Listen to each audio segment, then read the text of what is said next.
Good morning, good afternoon, and good evening for another special edition of WOWSA Live with our host, Ned Dennison. Ned? Hello, everyone. I'm here with the famous honor swimmer, Carlos Larriera from Argentina. Carlos, I want to take you back to your very first Capri-Naples swim. Was that your first ever big international competition? Yes, I started with a championship we have in Argentina. Unfortunately, they don't do it anymore. The last race was 11 hours. It was a tough championship. So I arrived to Capri with experience. And I had not the mentality, may I finish or not? I want to fight. So that was my first experience. It was nice. You finished right behind your fellow Argentina honoree, Alfredo Camaro. He was 11 hours, 49 minutes, and 53 seconds, and he beat you by 59 seconds. Do you remember the last 2 kilometers? Were you catching him? The boy in my boat had no experience at all. It was a fisherman from Capri. So he never told me where Alfredo was. I lost a lot of time on my feelings, but I was very happy because the Mexican that won the race won the year before, and Camarero won 2 before. So I was third in my first international swim behind 2 great champions. I showed this picture to Herman Willemse the other day. I don't know if the quality is very bad, but shows the Mexican clapping up in the rival, and I'm with Camarero. Can you see this? Yes, I can. Well, you see, look at my face. I was very tired. How did you know about Capri? How did you end up there? Capri started in '54. And I was on the 5th edition, 58. I knew it because an Argentinian, Alfredo Camarero, won it twice. And he told me, you should come to Capri. The Nile crocodiles are not so dangerous. You're going to beat them. So I said, okay, I have to try. And I started with that, you know. And tell us about your first visit to Lac Saint-Jean. Other honorees have described it as the biggest party in their lives, a fantastic experience. What do you remember about your first trip to Lac Saint-Jean? I went to Lake St. John after Atlantic City, and it was strange because we flew with an aeroplane with no windows. It was a cargo plane. They landed on it was not cement airport. It was very different. And my first experience, I touched the water and said, this is bad. And I asked the people, here snows? Yes, a lot. And the lake freeze? Yes. Thick enough to skate. The tracks are passing from one side to the other. So that was my first contact. It was a nice swim. It was cold. It was 17 centigrades, and I was leading for a while. So it was good. People was very. The problem of this swim is that, like Capri Napoli, you start in Peribonka and you arrive to Roberval. Nothing in between. And we are used to Santa Fe Coronda. You start in Santa Fe and there is a crowd in the shore all the way, and boats and some people celebrating too. So it's different. Atlantic City was very nice because you swim and there is always people around, you know. It was not a good swimming for me. In Atlantic City, I had twice 6th place. My worst qualifying in all my career. It was very tough for me because I don't kick too much. And on the back bay, you have to swim keeping your head up. And each time I go up, when I come down, I go to the bottom. And again, So it was tough. It was tough, but nice. And besides Alfredo, Go. Carlos, can you tell us about the greatest swimmers that you swam against in your career?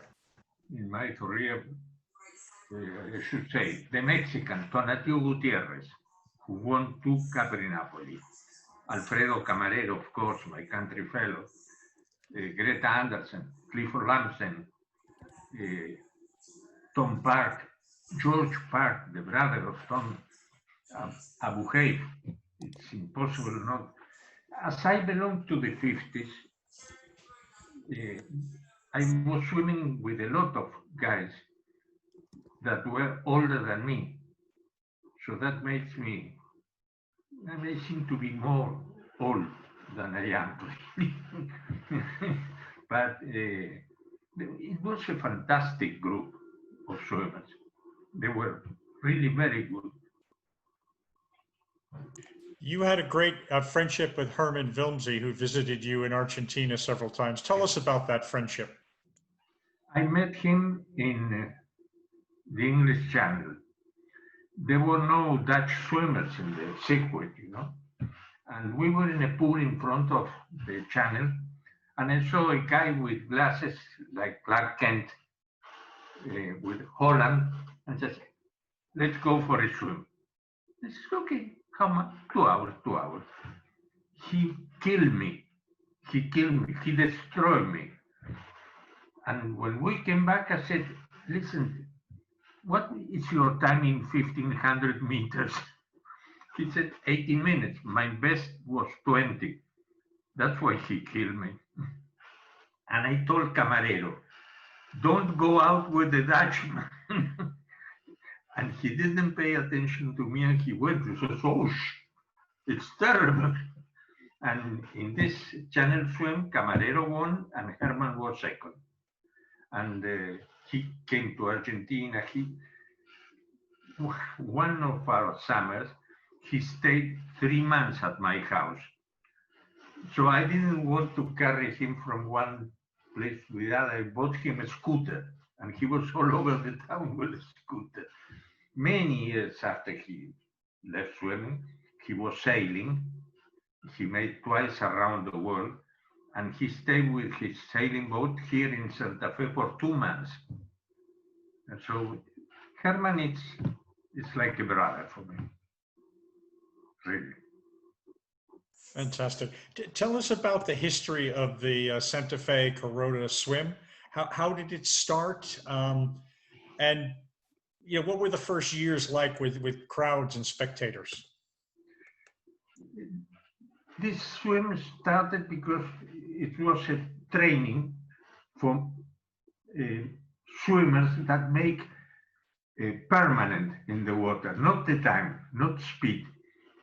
Breaststroke, side stroke, truncheon, double overs, they call it. And they were slow. And one guy told me, why don't you swim to Coronda to break the record? He's an honorary, Pedro Candiotti, they call it the Shark. And well, he was very angry because I beat his time for 2.5 hours or something like that. But this created a will to make a swim from Santa Fe to Coronda. So next year, we made the first race. It was very funny because there was almost no money. So I talked with all the Argentinian swimmers to come and says that at least pay expenses. So I spoke with the organizers that as long as I see, I have to be in the first 3 places. My prize money is to pay the expenses of the others. So I start what turned to be my attitude always. I never collect the prize money in the Santa Fe Coronda. I always left it for the organization. And it was crazy. People was getting, if I tell you, Denison, that we have with the start of the swim direct in television, but nevertheless there are 25,000 persons watching the start. 25,000. The same, Coronda is a city of 10,000 inhabitants. In the arrival, 25,000 persons. The estimation on the whole course is 100,000. So it's quite crazy. This is not soccer, it's swimming.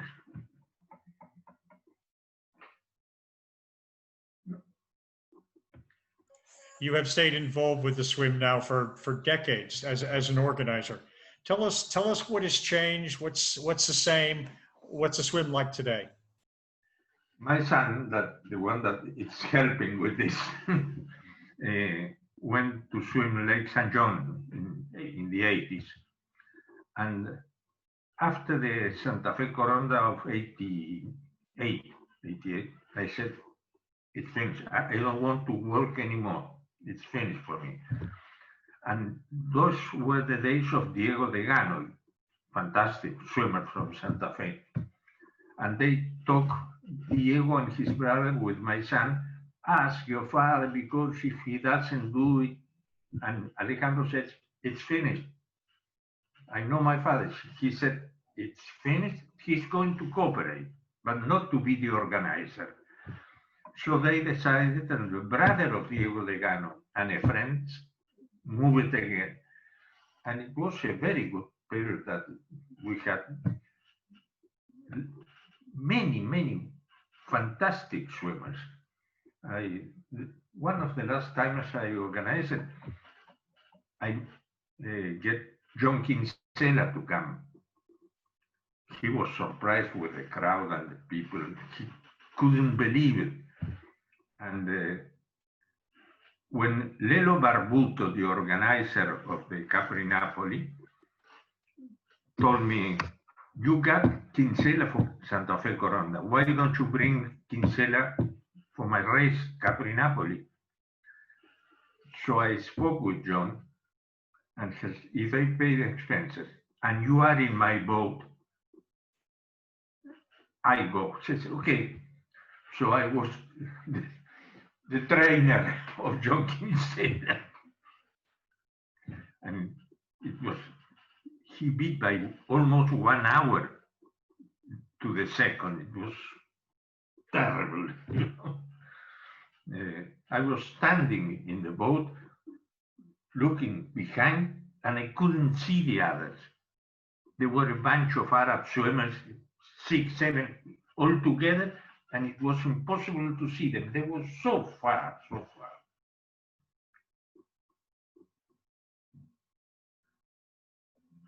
This is why they called him the machine. The machine. The machine never cranks. He was fantastic. No, fantastic swimmer. And we had the best. The only one that always doubt was Paul Asmund. And in 91, 92, I was invited to be the chairman of the Capri Napoli swim. Honorary place, you know, just put your face. And I met Paul Asmund, and we were talking. And says, why? He says, I always wanted to go, but I never had the chance. And he was still swimming, not on the lead. He was swimming back with Claudio Plit, also in the back. And but the others, we have all the swimmers, Olympic champions, Gerrit Andersen, Kinsella, the Dutch guy Martin. I saw the interview you made, was here too. So it's really nice. It's part of the folkloric. You understand folkloric, like the music, the habits. People love it. And you swam recently, didn't you? I understand you swam 50 years after your first swim. Is this true? I did it. First, I want to explain you something, Ned. The times on Santa Fe Coronda don't mean too much, because if the river is high, you go faster. The river is low,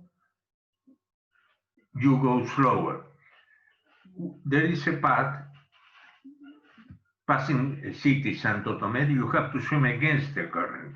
But if the river is low here, but the Salado River that is coming is high, it's terrible to swim against the current.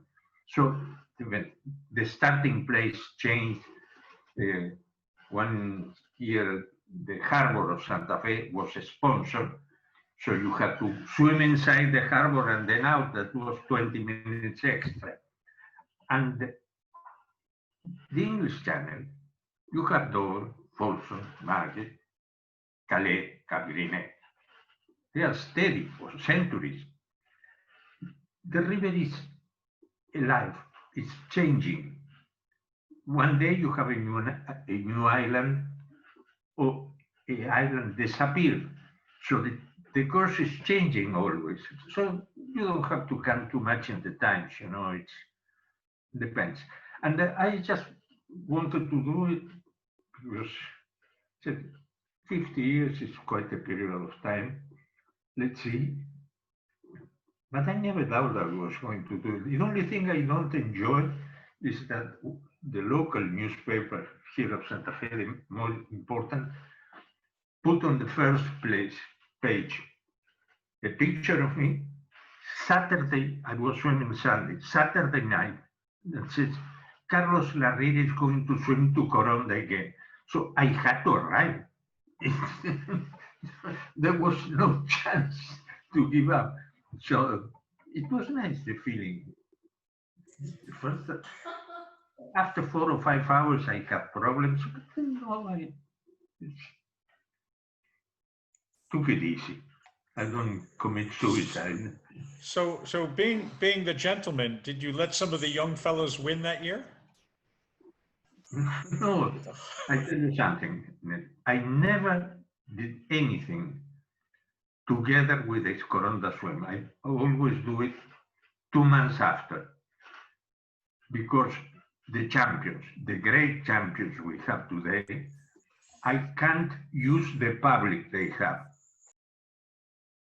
I'm just an old guy that wants to show himself that he can swim, and somebody wants to go and take a look or shake hands or clap my back. Last time I did it, there were about 2,000 persons in Coronda to watch a stupid old guy swim for 9 hours. That's it. Quite good, you know. At what age was this, Carlos? What age were you when you did your last swim? Only 75. You're still a young man, still a young man. In all of your swimming career, what were your favorite moments? They are not in relation if I win or not. I had a great emotion in my second Capri Napoli. Capri was very confusing because women start before, after the amateurs, after the professionals. So you start and you start passing people and passing people and passing people for a couple of hours. And at a certain moment, I was feeling great. And I looked to my right side and I see a red, green, white flag. I said, an Italian. Giulio Travaglio was a little boy in those days, was not him. And in Italian, ahead of me, who is he? So I start pushing and look, and the water is so clear in the Mediterranean. Under the water, is this the Mexican, the winner of the 2 races before? And the wind moved the flag, and I saw the eagle of the Mexican flag. And I pass him just by accident. And from my boat, I put the sign, first, Aguas. That was one of the most beautiful moments. Finally, I finished fourth, and the Mexican fifth. But you had your moment. Oh, no, that was the feeling was great, fantastic, fantastic. And you told me a story about your son who swam up the river in Corona Santa Fe. Is he the only one ever to do that? Another guy from Santa Fe tried, arrived halfway in almost 20 hours. And Alejandro, it took him 25 hours to do the whole course. It was because when you stop for a feeding, you go back to Coronda because it's pushing you back. So it was very hard. And you have to keep on crossing from one side to the other of the river, looking for where there is no tide so strong again. You know, it was very tough. Alejandro was not very fast, but he was good head. Was it his idea or your idea? No. I never push a son to swim or to train because I know how bad are the bad moments, and I don't want them to have it if they don't want to have it. So, Were you in the boat? Yes. Oh, the 25 hours, no sleeping. Yes, but Alejandro did another swims from Santa Fe to Rosario, 180 kilometers, also 24, 25 hours. He did several of those. He was very persistent. Carlos, you're 86 years old now. Yeah. You were a young in October. In October, 85. You were the young man with all of the stars when you started. What's the biggest surprise that you've seen in the sport the last 50, 60 years? What's the thing that surprised you the most? Things change very much. When I was swimming, there was no interval training, repeats, sprints. We swim. My training was one day 2 hours, next day 5 hours. Swim, meters and meters and meters. I was taking in cold water tea with glucose. There was no Gatorade or Speed or and many other things that are not very legal. Sometimes they are used for the course. We didn't have a GPS. So in Capri, by example, the boy that was in my boat, the first race you mentioned, he was looking for the change of the wind, the maestrale. You have to swim against Capo Miseno because the maestrale brings. We were going like this. Now they put the GPS straight. So everybody has a trainer that goes and travels with them. We were going by ourselves. Look, this guy was 18 years old. Some years ago, I was again in Capri. We went out for dinner. He took me to a tour of the island. And he didn't have an idea. I asked him for water because my throat was sore of the salt water.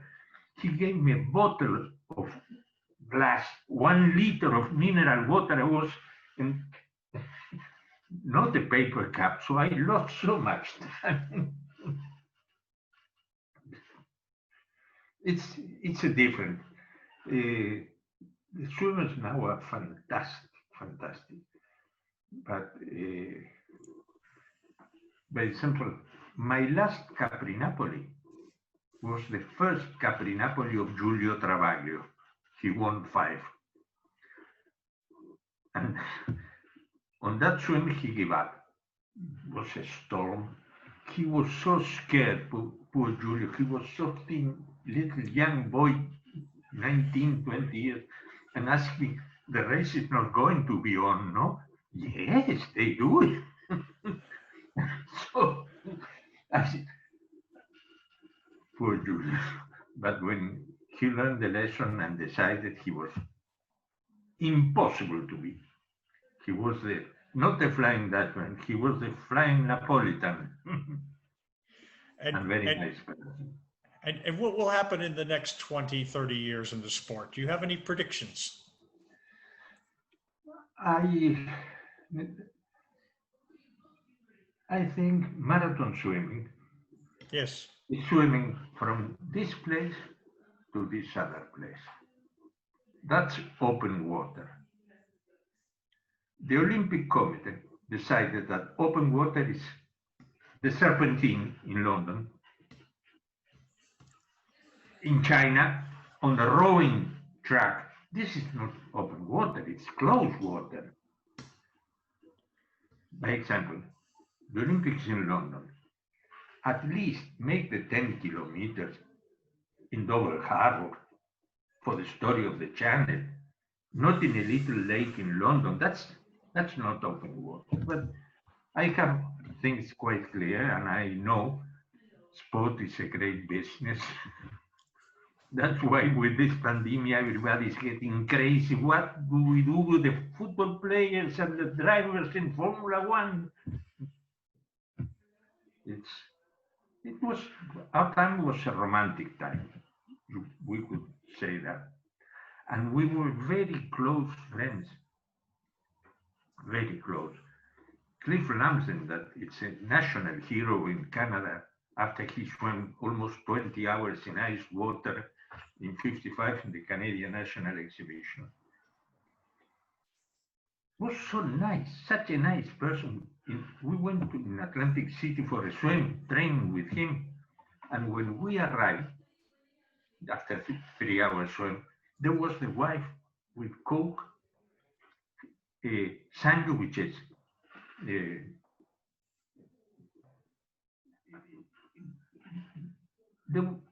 were friendly, very friendly, very friendly. And here in Santa Fe, I had Greta living at my house. And Ned, can you hear him? Yes. I can, Steve. I had Greta living in my house. My first wife, the mother of Alejandro, was making the hair for the award party, and we have pictures in the newspaper. Alejandro, little boy, imagine he was 6 years old. Herman, I have a story. Herman was living in my house months, I told you, and Alejandro had to go in early in the morning. He said, Herman, breakfast is ready. And one day, a friend called for Herman. Alejandro, go and call Herman. And Alejandro went and says, Herman, breakfast is ready, but not breakfast. No breakfast. We were like a family. Steve, Steve, do you want to jump in and talk about your hopes and dreams for the Olympics in open water? Yes, I've always hoped that in at least 2024 and 2028 in Paris, there'll be a start and a finish like Carlos dreams.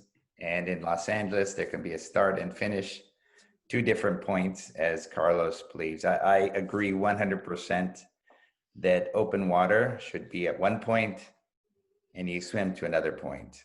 To swim around and around, this is in a flat water, no currents.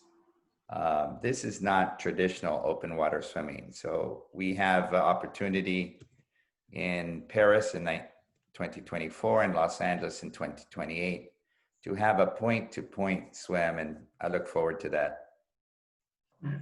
I swam once in Trois-Rivières. It was in a big pool. It was 10 miles, but we have to make, I don't know how many laps getting around 4 buoys each turn. It was something crazy. No, I don't like that. I don't like that. But it's from here to there. Come on, boys, let's go. Carlos, Yes. which trophy behind you is your favorite? If you could only keep one trophy, which would you keep? Capri Napoli 1961. Which trophy? Can you point to it? Wait.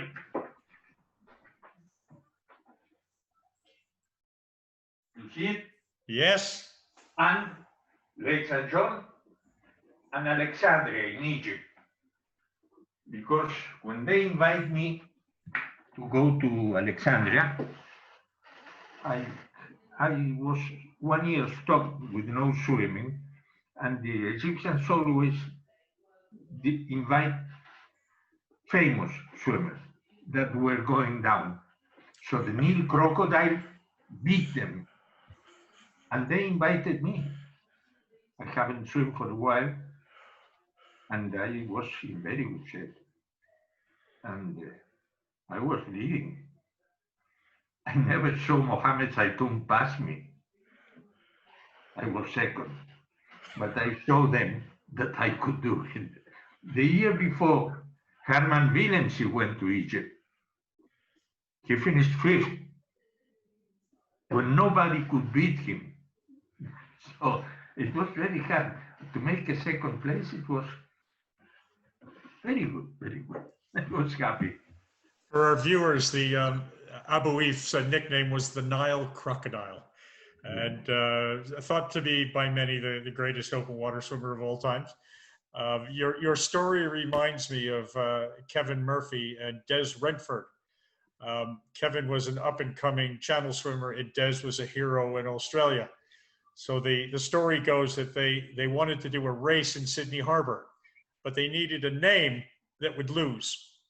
So they invited Kevin Murphy, and for some reason, Kevin won. Des Redford decided, no. It'll be the best 2 out of 3 competitions. So they went off to the English Channel, and the story is told that it was very thick fog, and Des's boat captain said, start swimming, we'll find you. So we got a bit of a head start, but Kevin beat him, and the third swim was in Loch Ness. Very, very cold. And there's a documentary of it, and at a certain point, Des's lovely wife, Kevin's lovely wife, Jane, is yelling at him, Des is out. Des is out. It's too cold, he's out of the water. And Kevin going, huh? You know.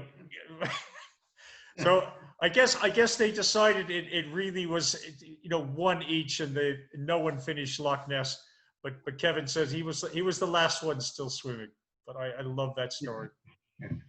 Abu Haif was not a fast swimmer, but he was very strong-minded.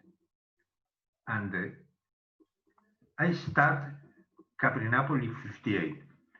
Abu Haif was swimming from the 1951 crossing the channel. I stopped competing in 65, and Abu Haif continued till 75. He never stopped. He was a character, a very nice person. I should say this. Nothing to do with some generals they have around. It was better to lose them. And did you ever see him eat chicken? We hear stories that he used to like to eat. Yeah. Breakfast, 1 chicken. Listen, you know the can of peaches? Hmm? Yes. In the swim here, he asked, open the can. They give him the can and swallow the 8 pieces, half peaches, with the syrup all. He doesn't have a stomach, he had a machine inside, mixing it. It was incredible. It was fantastic. Well, Carlos, we've come to the end of our time. We want to thank you very, very much for helping us with the interview. I don't know if anybody ever did the Santa Fe Corona swim at age 86. So I just give you that as a suggestion, something to do for this coming year. And thank you very much, sir. We keep in touch. very nice to meet you personally, and I'm happy for you, Thank you very much. for the memories.